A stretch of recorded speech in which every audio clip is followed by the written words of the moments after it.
الحمد لله رب العالمين إله الأولين والآخرين والصلاة والسلام على سائر الأنبياء والمرسلين والملائكة المقربين وعلى آله وصحبه أجمعين.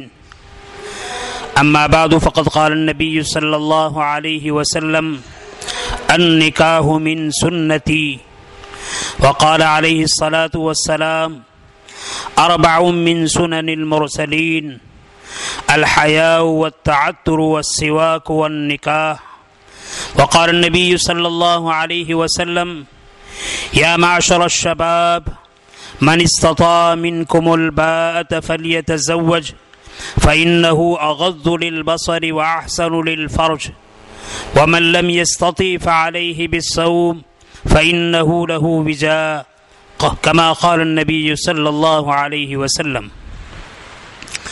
میرے محترم بھائیوں، دوستوں اور بزرگوں، حق تعالی شانہ کا فضل و کرم ہوا کہ ایک عظیم سنت کی ادائیگی کے لیے ہم سب کو یہاں جمع فرمایا. ہر قوم اپنے اپنے اعتبار سے شادی اور نکاح کے رواج کو اور طریق کو انجام دیتی ہے. شریعت اسلام نے جہاں استنجا اور پیشاب پاخانے کے طریقے میں رہنمائی فرمائی ہے، وہاں نکاح کے سلسلے میں بھی بہت وضاحت کے ساتھ ہمیں تعلیمات ارشاد فرمائی ہے. ایک تو ہے نکاح کی حیثیت، فضیلت، اور ایک ہے نکاح کے موقع پر ہمارے معاشرے کی ضرورت. انہی دو باتوں کو آپ کے سامنے عرض کرنا ہے. حق تعالی شانہ کا فضل ہے کہ ہم مسلمان ہیں، ایمان والے ہیں، اور ایمان والوں کی شان میں قرآن کریم میں یہ فرمایا گیا وَذَكِّرْ فَإِنَّ الذِّكْرَى تَنفَعُ الْمُؤْمِنِينَ. نصیحت کیجئے، مومن کو نصیحت فائدہ پہنچاتی ہے. میں آپ سے یہ عرض کروں کہ اگر آپ کی بستی میں کوئی حکیم آ جائے اور حکیم آنے کے بعد آپ کی مجلس میں آپ کے چہروں کی زیارت کرے، آپ کی شکلوں کو دیکھے، اور وہ اتنا ماہر حکیم ہو کہ چہرے کو دیکھ کر بیماری کو پہچان لے اور ایسی بیماری کی طرف توجہ دلائے جس بیماری کا بیمار کو علم نہیں ہے، پتہ نہیں ہے، محبت کے ساتھ، شفقت کے ساتھ وہ ہر مریض سے کہے کہ آپ کی پیشانی سے اس بات کا پتہ چلتا ہے کہ آپ فلاں بیماری میں مبتلا ہے. میں آپ سے پوچھتا ہوں، اگر کوئی حکیم چہرہ دیکھ کر ہماری بیماری کو پہچان لے اور محبت کے ساتھ وہ بیماری ہمیں بتلائے، ہم اس کا احسان مانیں گے یا اس کو دشمن سمجھیں گے؟ ہم سب اس کو اپنا بڑا محسن سمجھیں گے کہ ایک بیماری ہمارے اندر ہے اور اس بیماری کا ہمیں علم نہیں ہے، اور علم نہ ہونے کی وجہ سے اس کے علاج کی طرف ہماری توجہ بھی نہیں ہے.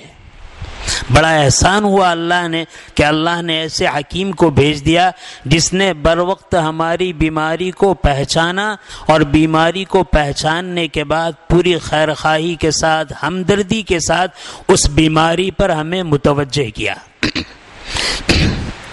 مجھے اس وقت دو باتیں عرض کرنی ہیں. پہلی چیز، نکاح کی حیثیت اور مقام کیا ہے.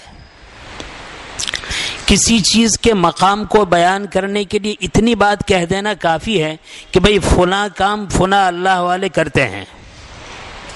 مثال کے طور پر ہمارے اس دور میں یہ کہا جائے کہ فلاں ایک کام ہے، وقت کے بہت بڑے اللہ والے فلاں شیخ فلاں ولی اس کام کو کرتے ہیں، تو ہم سب کا دل اس بات کے اوپر مطمئن ہوگا کہ یہ کام بہت اچھا ہے. کیوں؟ اللہ کا بہت زیادہ نیک بندہ ہے، ولی بندہ ہے، وہ اس کام کو کرتا ہے. اور اللہ کا ولی وہ کام کرتا ہے جو اللہ کو پسند ہے، لہذا اس کے اچھائی میں کوئی انکار نہیں. اگر کسی کام کے بارے میں امام الانبیاء محمد الرسول اللہ صلی اللہ علیہ وسلم ارشاد فرما دے کہ یہ میرا طریقہ ہے، میرا کام ہے، النکاح من سنتی، نکاح میرا طریقہ ہے، میری سنت ہے، اس کی اچھائی کے لیے کافی نہیں ہے، بہت زیادہ کافی بات ہے کہ نبی کریم صلی اللہ علیہ وسلم خود ارشاد فرمائے کہ یہ میرا طریقہ ہے۔ اتنا ہی نہیں، اگر امام الانبیاء محمد الرسول اللہ صلی اللہ علیہ وسلم اس بات پر اور وضاحت فرمائے، اور وضاحت فرماتے ہوئے ارشاد فرمائے اربع من سنن المرسلین، پہلے تو کہا نکاح میرا طریقہ ہے، پھر ارشاد فرمایا مجھ سے پہلے جو انبیاء اور رسول علیہم الصلاۃ والسلام تشریف لائے ہیں ان سب کا طریقہ نکاح ہے۔ 4 چیزیں ارشاد فرمائی، حیا ہے، اسی طریقے سے مسواک ہے، اسی طریقے سے خوشبو لگانا ہے، اور اسی طرح نکاح کرنا ہے۔ آپ فرماتے ہیں اربع من سنن المرسلین، 4 چیزیں حضرات انبیاء علیہم الصلاۃ والسلام کی سنت ہے۔ تو بھائی اچھا ہونے کے لیے، نیک عمل ہونے کے لیے اتنا کافی تھا کہ آقا فرما دیتے کہ میرا طریقہ ہے، لیکن آقا دو جہاں صلی اللہ علیہ وسلم ارشاد فرماتے ہیں میرا طریقہ ہے، مجھ سے پہلے انبیاء علیہم الصلاۃ والسلام کا طریقہ ہے۔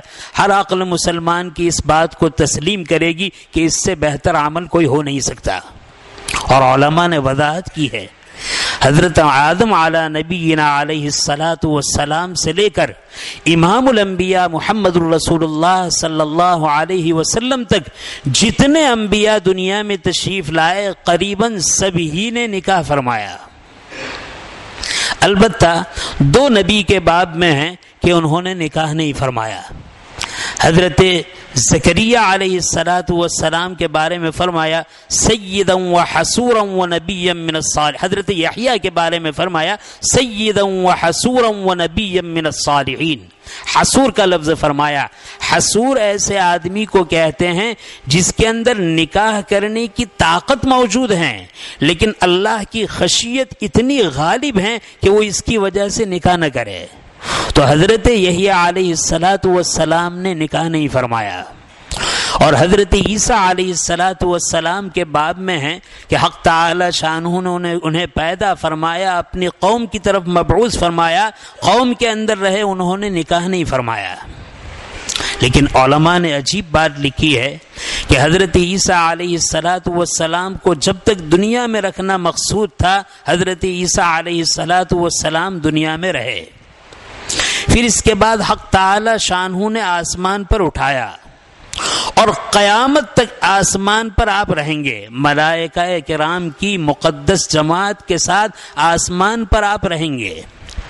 اس کے بعد جب حق تعالی شانہ چاہیں گے قرب قیامت میں دوبارہ حضرت عیسیٰ علیہ الصلاۃ والسلام کو دنیا میں اتاریں گے، نازل فرمائیں گے، اور نازل فرمانے کے بعد آپ جہاں چند کام کریں گے اس میں ایک کام نکاح بھی ہے۔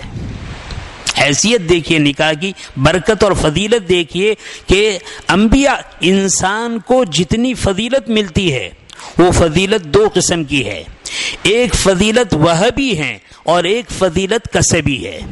کسبی فضیلت کا مطلب یہ ہے آدمی کوشش کرتا ہے، محنت کرتا ہے، اللہ تعالیٰ اس کو وہ نعمت عطا فرماتے ہیں۔ ایک آدمی محنت کرتا ہے، حافظ بنتا ہے، قاری بنتا ہے، عالم بنتا ہے، محدث بنتا ہے، مفسر بنتا ہے، محنت کرتا ہے، اللہ تعالیٰ اس کو نوازتے ہیں۔ ایک نعمت حق تعالی شانہ کی طرف سے یہ ہے کہ حق تعالی شانہ بغیر کسب کے، بغیر کمائی کے اپنی طرف سے عطا فرماتے ہیں، جس کو وہابی کہتے ہیں۔ علماء نے لکھا ہے وہابی نعمتوں میں بہت بڑی نعمت رسالت و نبوت ہے۔ اللہ تعالیٰ اپنے جس بندے کو رسول بنانا چاہتے ہیں، نبی بنانا چاہتے ہیں، اس کو نبی اور رسول بناتے ہیں۔ اس میں انسان کی محنت کا کوئی دخل نہیں ہے۔ انسان یہ چاہے کہ میں محنت کر کے زندگی کھپا دوں تاکہ مجھے نبوت حاصل ہو جائے، رسالت حاصل ہو جائے، تو نبوت و رسالت ایسا مقام ہے، ایسی نعمت ہے، کوئی آدمی اپنی محنت سے اس کو حاصل نہیں کر سکتا۔ حق تعالی شانہ جسے اپنے فضل سے عطا فرمانا چاہتے ہیں، عطا فرماتے ہیں۔ تو حضرت عیسیٰ علیہ الصلاۃ والسلام وہ جلیل القدر نبی ہیں جن کو حق تعالی شانہ نے نعمت عظمیٰ وہبی نعمت نبوت و رسالت سے مالا مال فرمایا۔ دنیا میں رکھا، آسمان پر اٹھایا، فرشتوں کے مقدس گروہ میں رکھا اور قرب قیامت تک وہاں قیام رہے گا۔ پھر جب دوبارہ دنیا میں تشریف لائیں گے تو تشریف لانے کے بعد آپ نکاح فرمائیں گے۔ نکاح کی حیثیت کو دیکھیں کہ ایک نبی ہیں جس کو نبوت عطا کی گئی ہے، آسمان پر اٹھایا گیا ہے، ایک لمبے عرصے تک وہاں رکھا گیا ہے، پھر دوبارہ جب دنیا میں تشریف لائیں گے تو جو اہم کام کریں گے اس میں نکاح بھی ہے۔ اس سے نکاح کی حیثیت، نکاح کا مرتبہ، نکاح کا رتبہ معلوم ہوتا ہے۔ یہ تو اس کی فضیلت کی بات ہے۔ اس وقت دو اہم اور ضروری باتیں مجھے آپ سے عرض کرنی ہے نکاح کے سلسلے میں۔ ماشاءاللہ ہم سب مسلمان ہیں، ہماری رگوں میں غیرت اسلامی کا خون دوڑ رہا ہے، بہہ رہا ہے۔ اللہ کی عظمت ہمارے دلوں میں ہے، نبی کریم صلی اللہ علیہ وسلم کی محبت ہمارے دلوں میں ہے۔ اسی لیے اللہ کا کلام قرآن کریم ہمارے ہاتھ سے غیر اختیاری طور پر گر جاتا ہے، ہمیں ندامت اور افسوس ہوتی ہے، محبت سے اس کو اٹھاتے ہیں، اس کو چومتے ہیں اور توبہ استغفار کرتے ہیں کہ اللہ کی شان تو بہت بڑی ہے، اللہ کا کلام جو دفتین کے درمیان ہے، کاغذوں پر لکھا ہوا ہے، آدمی اس کی اتنی عظمت کرتا ہے۔ اور نبی کریم صلی اللہ علیہ وسلم کی عظمت کا یہ حال ہے کہ امتی جب نبی کا نام سنتا ہے تو وہ صلی اللہ علیہ وسلم کہتا ہے یہ آپ کی عظمت اور آپ کی محبت نہیں تو اور کیا بات ہے۔ اللہ رب العزت نے اس موقع پر ہمارے ایک بیٹے کو نکاح کی دولت سے مالا مال فرمانے کا ارادہ فرمایا۔ ایک بیٹا اور ایک بیٹی نکاح کے بندھن سے ازدواجی زندگی گزاریں گے۔ نکاح کا مقصد کیا ہے؟ حدیث میں فرمایا گیا، یا معشر الشباب، اے نوجوانوں کی جماعت، من استطاع منکم الباءۃ فلیتزوج، تم میں سے جو بھی آدمی امور خانہ داری کی صلاحیت رکھتا ہے، بیوی کے ساتھ مل کر زندگی گزارنے کی طاقت رکھتا ہے، اس کو چاہیے کہ وہ نکاح کرے، فلیتزوج۔ پھر آگے ارشاد فرمایا کہ بھئی اس نکاح کا فائدہ کیا ہے؟ اس نکاح کا فائدہ ہے فَإِنَّهُ أَغَضُّ لِلْبَصَرِ وَأَحْسَنُ لِلْفَرْجِ۔ دو فائدے بیان فرمائے۔ پہلا فائدہ بیان فرمایا إِنَّهُ أَغَضُّ لِلْبَصَرِ، نکاح انسان کی نگاہ کو جھکانے والا ہے۔ آدمی گناہ میں ایسے مبتلا نہیں ہوتا، گناہ میں مبتلا ہونے سے پہلے جو ابتدا ہوتی ہے وہ نظر سے ہوتی ہے، نظر نظر سے ٹکراتی ہے اور انجام زیناکاری کی شکل میں وجود میں آتا ہے۔ حق نبی کریم صلی اللہ علیہ وسلم ارشاد فرما رہے ہیں نوجوانوں کی جماعت تم نکاح کرو، اس لیے کہ نکاح تمہاری نظروں کو جھکانے والا ہے۔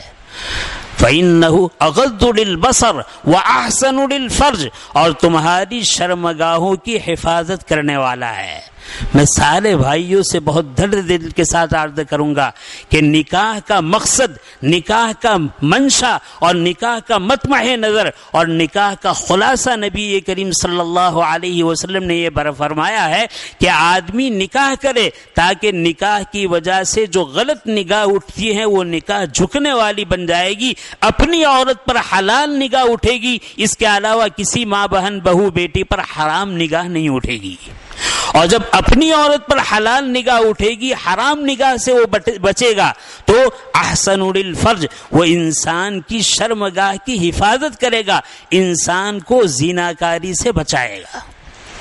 یہاں پر مجھے عرض کرنا ہے، عام طور پر ایسی محفل میں نکاح کے فضائل اور مناقب بہت بیان ہوتے ہیں اور ہونے بھی چاہیے اور ہم نے سنے بھی بہت ہیں، لیکن عام معاشرہ ہمارا مسلم معاشرہ ہے، مسلم سوسائٹی ہے، مسلم آبادیاں ہیں، وہاں میں اس بات کا اندازہ کرتا ہوں کہ ہمیں اپنے بھائیوں کو بہت درد دل کے ساتھ، بہت محبت کے ساتھ دو چیزوں کی طرف توجہ دلانے کی ضرورت ہے۔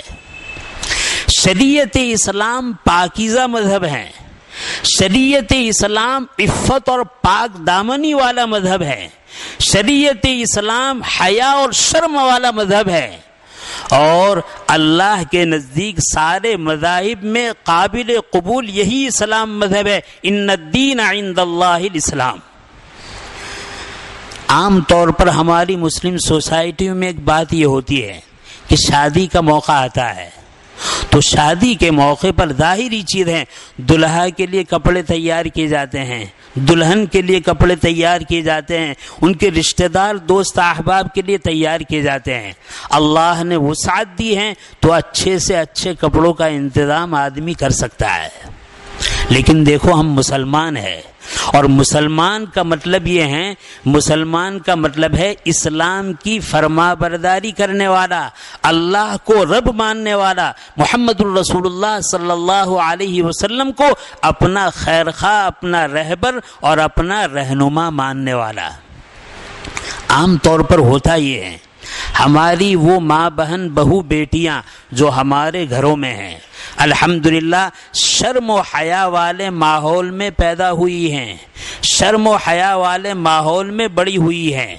جب شادی کا موقع آتا ہے اور شادی کے موقع پر ان کے جو لباس تیار ہوتے ہیں، ذرا ہم انتہائی عبرت اور غیرت کی نگاہ سے دیکھیں تو ہمیں یہ معلوم ہوتا ہے کہ شادی کے موقع پر ہماری دینی بہنوں نے، ہماری دینی بیٹیوں نے، ہماری دینی ماؤں نے جو لباس پہنے ہیں، یقین نہیں آتا کہ یہ امام الانبیاء محمد الرسول اللہ صلی اللہ علیہ وسلم کے امتی کا لباس ہے یا کسی ماڈرن کلچر کے کسی ہیروئن کی اقتدا کرنے والے انسانوں کا لباس ہے۔ عام طور پر یہ دیکھا جاتا ہے چہروں سے دوپٹے کو نکال دیا جاتا ہے، لباس انتہائی چست ہوتا ہے، اور آستین یا تو اتنی ٹوکی ہوتی ہے یا آستین اگر لمبی بھی ہوتی ہے تو نیٹ ایسی ہوتی ہے کہ اندر سے بدن جھلکتا ہے۔ میں آپ کی توجہ بہت محبت کے ساتھ ایک بات کی طرف موڑنا چاہتا ہوں۔ ہم اس وقت مجلس میں بیٹھے ہوئے ہیں، کوئی ہمارا خیر خواہ اور دوست آئے اور دوست آنے کے بعد یہ کہے کہ فلاں شخص تمہارے گھر کے دروازے پر کھڑا ہے اور بری نگاہ سے تمہارے ماں بہن بہو بیٹیوں کو تاک رہا ہے، ہماری غیرت کیا کہے گی؟ ہمارا دینی ولولہ کیا کہے گا؟ ہماری ایمانی حرارت کیا کہے گی؟ ہمارا ایمانی جوش کیا کہے گا؟ ہم مسلمان ہیں، اللہ نے ہمیں اولاد عطا فرمائی ہیں، کوئی بیوی کی شکل میں ہے، کوئی بیٹی کی شکل میں ہے، کوئی بہن کی شکل میں ہے، عورتیں ہیں۔ وہ کون سا بے غیرت آدمی ہے، وہ کون سا اسلام دشمن آدمی ہے، وہ کون سا معاشرے کا بدتمیز اور بدماش آدمی ہے کہ ہماری ماں بہن بہو بیٹیوں پر اس طریقے سے غلط نگاہ اٹھا رہا ہے، اس طریقے سے غلط طریقے سے اس کو گھور رہا ہے۔ اس سے بڑھ کر ہمارا کوئی برا نہیں ہو سکتا۔ ہر شخص یہی کہے گا جب یہ خبر دی جائے کہ فلاں آدمی آپ کی ماں بہن بہو بیٹیوں کو گھور رہا ہے تو فوراً جوش آئے گا، اس کا خون، اس کی غیرت للکارے گی کہ کون ایسا کمینہ ہے جو ہماری ماں بہنوں کو غلط نگاہ سے دیکھ رہا ہے۔ میں بہت ٹھنڈے دل سے عرض کر رہا ہوں، ہمارے معاشرے میں شادیاں ہوتی ہیں، ہماری بیٹیوں نے، ہماری بہنوں نے لباس تیار کیا ہے اور وہ لباس کے ساتھ بے پردہ گھوم رہی ہیں۔ ذرا ہماری غیرت نے ہمیں للکارا ہے، ذرا جوش ایمانی نے ہمیں آواز دی ہے۔ اگر ایک آدمی کے بارے میں خبر مل جائے کہ وہ بہو بیٹی کو بے غیرتی سے دیکھ رہا ہے تو خون جوش مارنے لگے۔ یہاں ہم نے اپنی بہن بیٹیوں کے کپڑوں کا انتظام کیا ہے، بے حیائی کا لباس ہم نے پہنایا ہے، میک اپ ہم نے کروایا ہے اور آراستہ پیراستہ کر کے ہیروئن بنا کے گھر کے باہر کھڑا کر دیا ہے، اور ایسی شادیوں کے موقع پر ایسا لباس ہے کہ کوئی غیرت مند انسان دیکھتا ہے تو مارے شرم کے اس کی پیشانی نیچے جھک جاتی ہے۔ ذرا سوچنے کا مقام ہے۔ ہر بستی میں، ہر علاقے میں، ہر ملک میں اس بات کی طرف توجہ کرنے کی ضرورت ہے، ہماری غیرت ایمانی کہاں مر گئی؟ نبی کریم صلی اللہ علیہ وسلم کے امتی ہونے کا دعویٰ کہاں چلا گیا؟ حق تعالیٰ کا بندہ ہونے کا دعویٰ کہاں چلا گیا؟ قرآن کو ماننے والی قوم ہونے کا دعویٰ کہاں چلا گیا؟ وہ نبی عربی جس نے طائف میں پتھر کھائے تھے، اس طائف میں پتھر کھانے والے نبی کی امتی کی غیرت کہاں چلی گئی کہ آج وہ اپنی ماں بہنوں کو اس طریقے سے آراستہ کر رہا ہے، پیراستہ کر رہا ہے، اور کھلے عام نوجوانوں کے سامنے اس کو لا کر کھڑا کرتا ہے۔ ہماری غیرت کا جنازہ ہم نکال رہے ہیں۔ میرے بھائیوں، میں بہت درد دل سے کہوں گا، یہ وقت ہے، اس وقت میں آدمی اپنی ہمت کے ساتھ، اپنی قوت کے ساتھ، اپنی عقل مندی کے ساتھ، اپنی دانائی کے ساتھ، اپنی شرافت کے ساتھ، اپنی شفقت کے ساتھ، اپنے حسن اخلاق کے ساتھ، اپنی محبت کے ساتھ آج ہماری چہار دیواری میں اپنی ماں بہن بہو بیٹیوں کی عفت اور عصمت کی حفاظت آسانی سے کر سکتا ہے۔ اس موقع کو غنیمت جانو، اس برا وقت آنے سے پہلے کہ پھر ہم ان کی عفت عصمت کی حفاظت کرنا چاہے اور حفاظت نہ کر سکے، ان کی پاک دامنی کو بچانا چاہے اور پاک دامنی کو بچا نہ سکے۔ میں ایک ایک فرد سے بہت درد دل کے ساتھ عرض کروں گا کہ جب بھی ہمارے معاشرے میں شادی کا موقع ہو، جب بھی ہمارے معاشرے میں منگنی کا موقع ہو، جب بھی ہمارے معاشرے میں خوشی کا موقع ہو، سوٹ تیار کرے، بہتر سے بہتر کپڑے پہنائے، لیکن ایک بات کا خیال رکھے کہ جو منحوس چیز کی خبر، جو بے غیرتی کی خبر اور جو بے حیائی کی خبر ہمارے اور آپ کے آقا امام الانبیاء محمد رسول اللہ صلی اللہ علیہ وسلم نے 1400 سال پہلے بتلائی تھی، کہیں ہماری ماں بہن بہو بیٹیاں اس کی شکار تو نہیں ہے۔ رب کاسیات فی الدنیا عاریات فی الآخرہ، کتنی عورتیں جو لباس پہنے ہوئے ہوگی، کپڑے پہنے ہوئے ہوگی، لیکن وہ دیکھنے کے اعتبار سے کپڑے پہنے ہوئے ہوگی، حقیقت میں وہ ننگی ہوگی۔ بعض علماء فرماتے ہیں رب کاسیات فی الدنیا، وہ دنیا میں کپڑے پہنے ہوئے ہوگی، اور عاریات فی الآخرہ، عذاب کے طور پر وہ قیامت کے دن ایسی ہوگی جیسے کپڑے نہیں پہنے ہوگی، ننگی ہوگی۔ اس کی تشریح میں علماء نے یہی لکھا ہے، یا تو ان کا لباس بے انتہا چست ہوگا، یا ان کا لباس اتنا باریک ہوگا کہ اندر سے بدن جھلکے گا، یا ان کا لباس اتنا مختصر ہوگا کہ آدھا نظر آئیں گے، بال نظر آئیں گے۔ آپ صلی اللہ علیہ وسلم نے جو پیشن گوئیاں فرمائی ہے، کہیں ہم سب اپنے گریبان میں جھانک کر دیکھیں کہ وہ پیشن گوئی ہماری ماں بہن بہو بیٹیوں پر تو صادق نہیں آ رہی ہے، کہیں وہ تو ان کا مصداق نہیں بن رہی ہے، جس پر لعنت ہے وہ لعنت ہماری ماں بہن بہو بیٹیوں پر نہیں آ رہی ہے۔ اس کو سوچنے کا مقام ہے۔ کریں گے انشاءاللہ پوری امانت داری کے ساتھ، انشاءاللہ کریں گے۔ یہ میرا اپنا مسئلہ نہیں ہے، یہ امت کی ایک ایک بیٹی کا مسئلہ ہے، امت کی ایک ایک بہن کا مسئلہ ہے، امت کی ایک ایک ماں کا مسئلہ ہے، امت کی ایک ایک عورت کا مسئلہ ہے۔ امام الانبیاء محمد رسول اللہ صلی اللہ علیہ وسلم کی پوری امت کی ایک ایک خاتون کا یہ مسئلہ ہے۔ دوسری بات مجھے بہت محبت سے عرض کرنی ہے، یہ بات کوئی ایسی نہیں ہے کہ صرف موٹا وراچا تک محدود ہو۔ بہت سارے ہمارے دیہات، بہت سارے ہمارے قصبے، بہت ساری ہماری مسلم آبادیاں ایسی ہیں جہاں پر شادیاں ہوتی ہیں، شادیوں میں بے تحاشا خرچ کیا جاتا ہے، بہتر سے بہتر کھانے کھلائے جاتے ہیں، بہتر سے بہتر انتظام کیا جاتا ہے۔ شریعت اسلام میں اگر اللہ نے حلال مال و دولت عطا فرمائی ہے، حدود شرع میں رہتے ہوئے آپ مہمانی بھی کرے، آپ بہتر سے بہتر کھانا کھلائے، کوئی حرج کی بات نہیں ہے۔ لیکن یہاں ایک غلطی ہم سے اور ہوتی ہے، وہ غلطی یہ ہوتی ہے، شادی کے موقع پر ہر ایک جانتا ہے، چاہے وہ مالدار ہو چاہے وہ غریب، چاہے وہ درمیانی قسم کا آدمی ہو چاہے اعلیٰ قسم کا مالدار ہو، شادی کے موقع پر ہر مرد اچھی طرح بن سنور کے تیار ہوتا ہے، ہر عورت اچھی طرح بن سنور کے تیار ہوتی ہے۔ ایسے موقع پر جب ان کے کھانے کا نظم آتا ہے تو میں نے اپنے علاقے میں بھی بہت بستیوں میں دیکھا کہ عام طور پر کھانے میں مرد اور عورت مخلوط ہوتے ہیں۔ ایک شامیانہ ہے، ایک شامیانے میں مرد بھی کھا رہے ہیں، عورتیں بھی کھا رہی ہے، اور بعض مرتبہ تو یہ ہوتا ہے کہ ہمارے مرد کو کھلاتے ہیں لیکن ہماری ماں بہنوں کو کھلانے والے ہمارے مرد ہوتے ہیں۔ میں بہت درد دل کے ساتھ ایک بات آپ سے پوچھتا ہوں، یقیناً ہر ایک اپنے بارے میں شاید یہ کہے کہ میں نیک ہوں، میری نظر بہت پاک ہے، میں وقت کا عارف باللہ ہوں۔ میں آپ سے ایک بات عرض کروں کہ مسجد کے دروازے پر ہم کھڑے ہو اور ایک نوجوان عورت پوری میک اپ کے ساتھ پوری بن تھل کر ہیروئن بن کر گزر جائے اور ہمیں اس کی اطلاع ہو، کیا ہم میں سے کوئی شخص یہ کہہ سکتا ہے کہ مجھے اپنی ذات پر اتنا قابو ہے، مجھے اپنے نفس پر اتنا قابو ہے کہ ایک نہیں 10 چکر لگائے گی میری نظر نیچے سے اوپر نہیں اٹھے گی، اس عورت کو نہیں گھور کر دیکھے گی؟ ہم میں سے کوئی اپنے اوپر یقین کر سکتا ہے، اپنے اوپر اعتماد کر سکتا ہے؟ میں کسی کو نہیں پوچھتا، میں اپنے آپ کو پوچھتا ہوں۔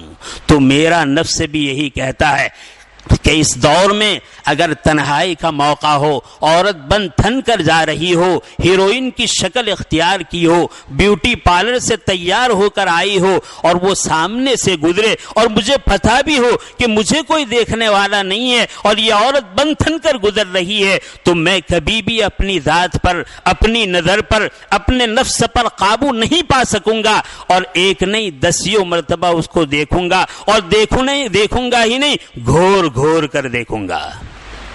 میرے بھائی، ایسے شامیانوں میں ماشاءاللہ ہمارے نوجوان ہیں، بستی کے نوجوان ہوتے ہیں، وہ کھلاتے ہیں، لیکن نظر کسی کی پاک نہیں ہوتی ہے۔ اور کوئی آدمی یہ کہے کہ نظر پاک ہے تو وہ کہنے والا ایسا ہے کہ میں پیشاب کرتا ہوں، میرا پیشاب پاک ہے۔ پیشاب کبھی پاک ہو سکتا ہے؟ جب پیشاب پاک نہیں ہو سکتا تو نظر بھی پاک نہیں ہو سکتی۔ میں بہت درد دل کے ساتھ، بہت محبت کے ساتھ پوری بستی کے ایک ایک فرد کو، پورے علاقے کے ایک ایک فرد کو اس بات کی اطلاع دے رہا ہوں کہ ہم ایسا نظام بنائے کہ جب کھانے کا موقع ہو تو 2 شامیانے بنائے جائے، 2 منڈپ تیار کیے جائے۔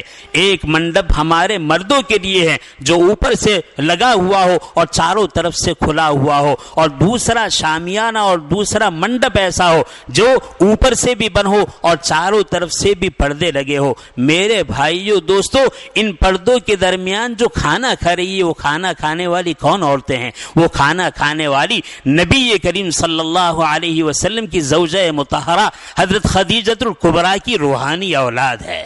وہ بیٹی حضرت عائشہ صدیقہ رضی اللہ تعالی عنہا کی روحانی اولاد ہے۔ وہ امہات المومنین کی روحانی اولاد ہے۔ وہ بنات طاہرات حضرت زینب و رقیہ، حضرت ام کلثوم و فاطمہ رضی اللہ تعالی عنہا کی دینی بہنیں ہیں۔ یہ کوئی ایرے غیرے نتھو گیرے نہیں ہے۔ اسلام نے، اللہ نے مسلمان عورت کو بہت عظیم مقام عطا فرمایا ہے، اتنا عظیم مقام عطا فرمایا، اتنا عظیم مقام عطا فرمایا، تاریخ اس بات پر شاہد ہے۔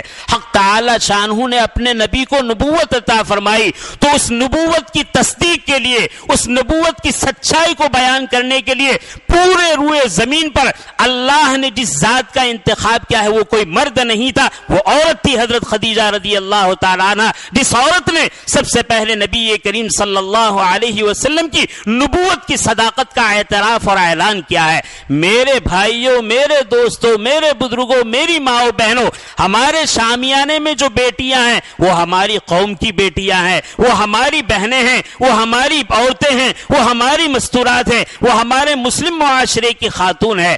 ان کی عفت، ان کی عصمت، ان کی پاک دامنی کا تقاضا یہ ہے۔ شادی کا پیغام تو عفت اور پاک دامنی کا ہے۔ یہ بڑی بے شرمی کی بات ہے، بڑی سوچنے کی بات ہے کہ کھانے والے ایک طرف مرد کھا رہے ہو، دوسری طرف عورتیں کھا رہی ہو، ایک طرف مرد عورتیں کھا رہی ہو اور دوسری طرف مرد اس کو کھلا رہے ہو۔ میرے بھائی، شریعت اسلام اس بات کی اجازت نہیں دیتا، اور میں تو بہت درد دل کے ساتھ عرض کروں گا، یہ شادی کیا ہے، یہ نکاح کیا ہے؟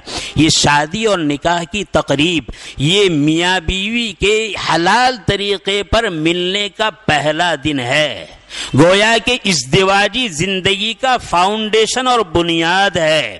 اور جس گھر کی بنیاد جتنی مضبوط ہوتی ہے اور عمارت اتنی مضبوط رہتی ہے، اور بنیاد میں اور فاؤنڈیشن میں اگر کمزوری اور ضعف ہوتا ہے تو چھت تک جانے والی بھی عمارت یہ بھی کمزور ہوا کرتی ہے۔ کہنے کا منشا یہ ہے، یہ شادی کا موقع ہے، اس شادی کے موقع پر ماشاءاللہ ہمارے بھائی کا، ہماری بہن کا، چاہے ان کا بیٹا ہو چاہے ان کی بیٹی ہو، ایک جذبہ ہوتا ہے اور بہت اچھا جذبہ ہوتا ہے، اور وہ جذبہ یہ ہوتا ہے کہ آج میرے لختے جگر کا نکاح ہے، آج میری نور نظر کا نکاح ہے، خوشی کا موقع ہے، اس خوشی کے موقع پر کوئی ناراض نہ ہونے پائے، لہذا وہ اہتمام کرتے ہیں کہ آج دلہا اور دلہن بھی راضی ہو، ان کے بھائی اور بہن بھی راضی ہو، ان کے دوست احباب بھی راضی ہو، ان کے اڑوس پڑوس اور محلے والے بھی راضی ہو، ان کے برادر عزیز بھی راضی ہو، ان کے رشتہ دار بھی راضی ہو۔ مسلمان تیری غیرت پر سلام، تیرا جذبہ بہت اچھا ہے کہ آج تو نے سب کو راضی کرنے کا ٹھان لی ہے اور سب کو راضی کرنے کا ارادہ کیا ہے، لیکن مسلمان تو پہلے مسلمان ہے پھر سب کچھ ہے۔ اگر تیرا نظریہ یہ ہے کہ بھائی بہن راضی رہ جائے، رشتہ دار راضی ہو جائے، گھر کے کام کرنے والے مزدور راضی ہو جائے، پڑوسی راضی ہو جائے، آئے ہوئے مہمان راضی ہو جائے، تو یہ تو دنیا کی ہر قوم کا جذبہ ہے۔ تو اللہ کا بندہ ہے، امام الانبیاء محمد الرسول اللہ صلی اللہ علیہ وسلم کا امتی ہے۔ تیرا جذبہ یہ ہونا چاہیے کہ اس شادی کے موقع پر میں اپنے دلہے دلہن کو دوسرے نمبر پر راضی کروں گا، بھائی بہنوں کو دوسرے نمبر پر راضی کروں گا، رشتہ داروں کو دوسرے نمبر پر راضی کروں گا، دوست احباب کو دوسرے نمبر پر راضی کروں گا، ملنے جلنے والے کو دوسرے نمبر پر راضی کروں گا، خوشی دینے والے خدا کو پہلے نمبر پر راضی کروں گا۔ اگر وہ خوش ہے تو یہ خوشی حقیقت میں خوشی ہے اور یہ خوشی پائیدار رہنے والی خوشی ہے۔ اور اگر آج میں نے سب کو راضی کیا، سب کو خوش کیا، لیکن خوشی دینے والے خدا کو ناراض کیا، تو یہ خوشی ہمیشہ رہنے والی نہیں ہے۔ جس لوگوں کی دلجوئی کے خاطر، جس انسانوں کی دلجوئی کے خاطر میں نے اللہ کو ناراض کیا اور سب کو راضی کر دیا، یاد رکھنا اللہ سب کو ناراض کر دے گا ایک کو ناراض کرنے کی وجہ سے۔ اور اگر ایک کو راضی کیا ہے، خدا نخواستہ کچھ ناراض بھی ہوئے ہیں، قلوب اللہ کے قبضے قدرت میں ہے، حق تعالی شانہ ایک ایک ناراض کرنے والے کو راضی کر دیں گے۔ میں اتنا بڑا مجمع، میں آج دو پیغام دینا چاہتا ہوں وراچا والوں سے، قرب و جوار کی بستی والوں سے، کہ آپ اس بات کا ارادہ کر لیں، آپ اس بات کا تہیہ کر لیں، آپ اس بات کا عزم مصمم کر لیں کہ انشاءاللہ اب جب بھی ہمارے گھروں میں شادی آئے گی تو اس شادیوں کے موقع پر ہم حلال کمائی سے اپنی وسعت کے مطابق اپنی ماں بہن بہو بیٹیوں کو بہترین سے بہترین لباس پہنائیں گے، لیکن وہ لباس ایسا ہوگا جس کی شریعت اجازت دیتا ہے، وہ لباس ایسا نہیں ہوگا جو حضرت عائشہ اور حضرت فاطمہ کے لباس کے خلاف ہو اور ماڈرن کلچر کے مطابق ہو۔ ایسے لباس سے ہم اپنے آپ کو بچائیں گے، اپنی ماں بہن بہو بیٹیوں کو بچائیں گے، تاکہ کوئی دشمن، کوئی دل کی غیرت کو مرنے والا انسان بری نظر ہماری ماں بہن بیٹیوں پر نہ ڈالے۔ ایک پیغام تو آپ کے لیے ہے کہ آپ اس بات کو طے کر لیں اللہ کے گھر میں کہ انشاءاللہ ہم محنت کریں گے، کوشش کریں گے، محبت کے ساتھ، شفقت کے ساتھ، اخلاق کے ساتھ اپنی ماں بہن بہو بیٹیوں کا ہم ذہن بنائیں گے کہ بھئی یہ شادی کا موقع ہے، لیکن آج شادی ہے، کل ہمیں قبر میں بھی سونا ہے۔ ہم شادی میں ایسا لباس اختیار کریں کہ کل قبر میں جانے کے بعد ہماری قبر بھی خوشگوار ہو۔ ایسا لباس کس کام کا ہوگا کہ آج شادی تو بہت پر رونق ہو اور کل وہاں ازدہے ہمیں چمٹ جائے، عذاب قبر ہم پر آ جائے اور دونوں طرف کی زمینیں ہمیں بیچنے لگے۔ اللہ تعالی ہماری ماں بہن بہو بیٹیوں کی اور ایک ایک فرد بشر کی اللہ تعالی ایسی پکڑ سے حفاظت فرمائے۔ تو ایک تو ہمیں یہ کام کرنا ہے، دوسرا کام کرنا ہے کہ اگر ہمارے یہاں بھی یہ ماحول ہے کہ ہمارے یہاں مرد عورت ساتھ میں کھاتے ہیں، تو میں بہت درد دل کے ساتھ، بہت محبت کے ساتھ یہ پیغام آپ کی خدمت میں عرض کروں گا کہ آج سے یہ طے کرے کہ انشاءاللہ ہم دو شامیانے بنائیں گے، دو منڈپ بنائیں گے۔ ایک منڈپ چاروں طرف سے بند ہوگا جس میں ہماری ماں بہن بہو بیٹیاں کھائے گی اور اس کو کھلانے والی ہماری ماں بہن بہو بیٹیاں ہوگی، کوئی نوجوان اس کے اندر داخل نہیں ہوگا۔ یہ دو پیغام ہے، اللہ کرے کہ یہ پیغام ہمارے لیے مثبت ثابت ہو، ہمارے لیے مفید ثابت ہو، مسلمانوں کے قلوب اللہ کی شریعت کو قبول کرنے والے ہو، تاکہ اس کے بعد جو شادی وجود میں آئے اس شادی میں اللہ کی رحمت ہو، اللہ کی برکتیں ہو اور ایسا وجود شادی کا ہو کہ اس شادی کے بعد جو اولاد ہمارے گھر میں آئے، کہیں تو اولاد جنید بغدادی ہو، کہیں تو اولاد شبلی نعمانی ہو، کہیں تو اولاد عبد القادر جیلانی ہو، کہیں تو اولاد حضرت مولانا ابوالکلام آزاد ہو، کہیں تو اولاد حضرت مولانا حسین احمد مدنی ہو۔ لیکن اگر میرے بھائیوں ہم نے ایک کان سے سنا اور دوسروں کان سے نکال دیا، سنی انسنی کر دی، ماحول بگڑے گا، بے حیائی عام ہوگی، شادی کا دن بھی خراب ہوگا، بعد کا دن بھی خراب ہوگا۔ پھر اس کے بعد ہماری ملاقات کے بعد جو اولاد ہماری گود میں آئے گی، کہیں تو وہ ہیرو ہوگا، کہیں تو وہ ایکٹر ہوگا، کہیں تو وہ کرکٹر ہوگا، کہیں تو وہ ماں باپ کو رلانے والا ہوگا، کہیں تو وہ حرام خور ہوگا، کہیں تو وہ شراب نوش ہوگا. ایسے وجود سے اللہ تعالی ہماری حفاظت فرمائے، ہمیں صحیح سوچ نصیب فرمائے، ہمیں صحیح سمجھ نصیب فرمائے. امام الانبیاء محمد الرسول اللہ صلی اللہ علیہ وسلم فرماتے ہیں ان اعظم النکاح برکتا ایسرہ مؤونہ، او کما قال علیہ الصلوۃ والسلام. میرے بھائی وہ عظمت والا نکاح جس کو آقا فرمائے کہ عظمت والا ہے تو وہ عظمت والا ہے، آپ نے فرمایا سیدھا سادہ سمپل نکاح ہو یہ عظمت والا ہے.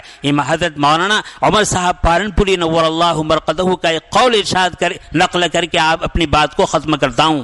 حضرت بڑے درد دل سے فرمایا کرتے تھے کہ میرے مسلمان بھائیوں، اگر ہم یہ چاہتے ہیں کہ ہماری بستی میں زنا کاری مہنگی ہو جائے تو ایک ایک بھائیوں سے درد دل سے یہ درخواست ہے کہ اپنے معاشرے میں ہونے والے نکاح کو بالکل سستا بنا لو. جس آبادی میں، جس کلچر میں، جس معاشرے میں نکاح جتنا سستا ہوگا زیناکاری اتنی مہنگی ہو جائے گی.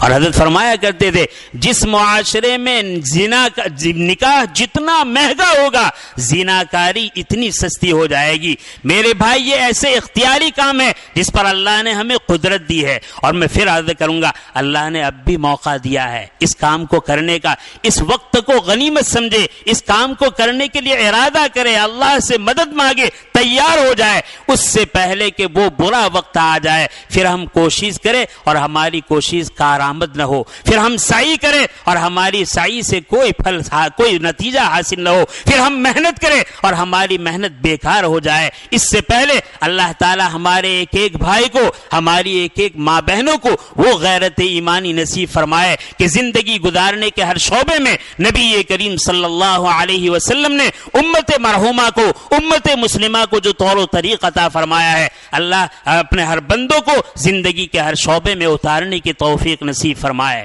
اس ہونے والے نکاح کو، نکاح کے عمل کو حق تعالی شانہ بے انتہا قبول فرمائے. اور میں تو دلی تمنا ظاہر کرتا ہوں کہ یہ نکاح اور اس کے بعد ہونے والے نکاح ایسے ہو پورے بستی کے لیے اور پورے مسلم معاشرے کے لیے ایک نمونہ ہو کہ اگر اسلامی نکاح دیکھنا ہو تو فلاں نکاح دیکھو. اللہ تعالیٰ ایسے نکاح کو ایسے طریقے پر انجام دینے کی ہمیں توفیق نصیب فرمائے.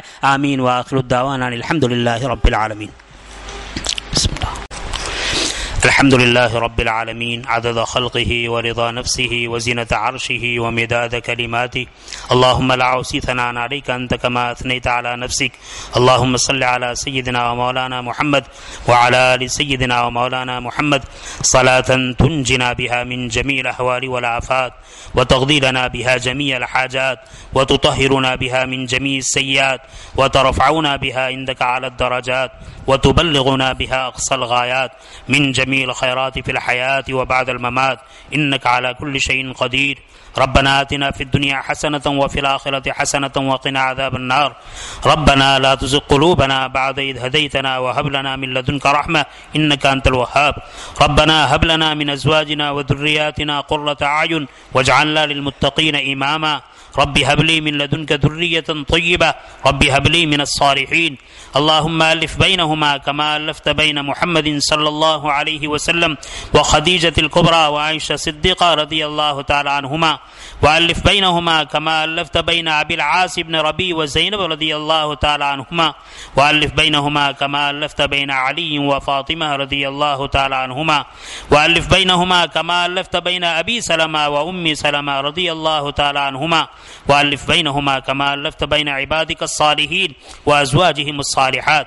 الہی اپنے فضل و کرم سے ہمارے جمع ہونے کو قبول فرما، ہمارے گناہوں کو معاف فرما، ہمارے خطاؤں سے درگزر فرما، ہماری سیئات کو حسنات سے مبدل فرما.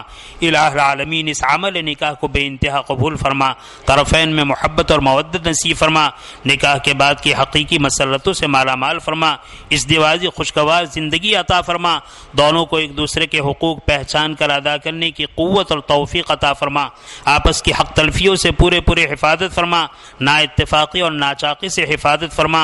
اے اللہ ویزا کے مسائل کو آسان فرما، قدم قدم پر نصرت، اعانت، حفاظت شامل حال فرما، اس نکاح کو عفت، عصمت، پاک دامنی اور اولاد صالحہ کے وجود میں آنے کا ذریعہ بنا۔ اے اللہ، امت میں بے شمار خواتین شادی کی عمر کو پہنچ چکی ہیں اور ان کے معاملے میں ان کے مربیان پریشان حال ہیں۔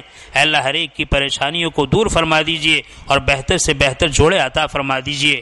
الہ العالمین، کتنی بیٹیاں شوہر کے انتقال یا طلاق کی وجہ سے گھر پر لوٹی ہیں، اے اللہ ان کے لیے بہتر سے بہتر شکلیں اور صورتیں پیدا فرما۔ الہ العالمین، امت میں کتنے رشتے نکاح کی نسبت پر وجود میں آئے اور ان کے درمیان نا اتفاقی اور ناچاقی ہیں اور معاملہ طلاق تک پہنچ چکا ہے۔ کریم آقا، قلوب آپ کے قبضے قدرت میں ہیں، ٹوٹے ہوئے دلوں کو آپس میں جوڑ دیجئے، آپس میں محبت اور مودت پیدا فرما دیجئے، طرفین کو ایک دوسرے کے لیے مونس، غمخوار اور ہمدرد بنا دیجئے۔ اے اللہ، نا اتفاقی اور ناچاکی کو ختم فرما دیجئے۔ اے اللہ، امت مسلمہ میں جتنے رشتے نکاح کی نسبت پر وجود میں آئے، اے اللہ ہر شوہر کو، ہر دلہے کو پوری زندگی اس رشتے کو نباہتے ہوئے زندگی گزارنے کی توفیق عطا فرما۔ اے اللہ، معمولی باتوں پر طلاق کی نحوست سے ان کی حفاظت فرما۔ اے اللہ، طرفین کے باب میں تیرے صالحین، مخلصین، برگزیدہ بندوں نے جتنی خیر طلب کی ہیں، اے اللہ ہم ان کے لیے طلب کرتے ہیں مقدر فرما، اور جن چیزوں سے پناہ مانگی ہیں اور خاص طور پر اس پرفتن دور میں پناہ مانگنی چاہیے، ان ساری چیزوں سے پناہ نصیب فرما۔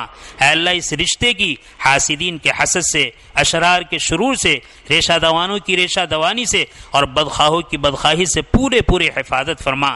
ہر خیر کو مقدر فرما، ہر شر سے حفاظت فرما، ہما جہت و عافیت خیر مقدر فرما کر جمی شرور و فتن سے پورے حفاظت فرما۔ الہ العالمین، جو کچھ مانگا وہ بھی عطا فرما۔ الہ العالمین، جو کچھ رہ گیا اپنے فضل سے اس سے بڑھ کر اور بہتر بے مانگے نصیب فرما۔ الہ العالمین، ہماری دعا کو اپنے فضل و کرم سے، اپنے اسماء حسنہ کی برکت سے اور حضرات انبیاء اور رسول علیہم الصلاۃ والسلام، حضرات صحابہ، تابعین، تبع تابعین رضوان اللہ تعالی علیہم اجمعین اور امت کے صالحین بندوں کے صدقہ طفیل قبول فرما۔ اللہم انا نسألک من خیر ما سألک منہ نبیک و حبیبک محمد صلی اللہ علیہ وسلم ونعوذ بک من شر ما استعاذک منہ نبیک و عبدک محمد صلی اللہ علیہ وسلم وانت المستعان وعلیک البلاغ لا حول ولا قوة الا بالله العلی العظیم۔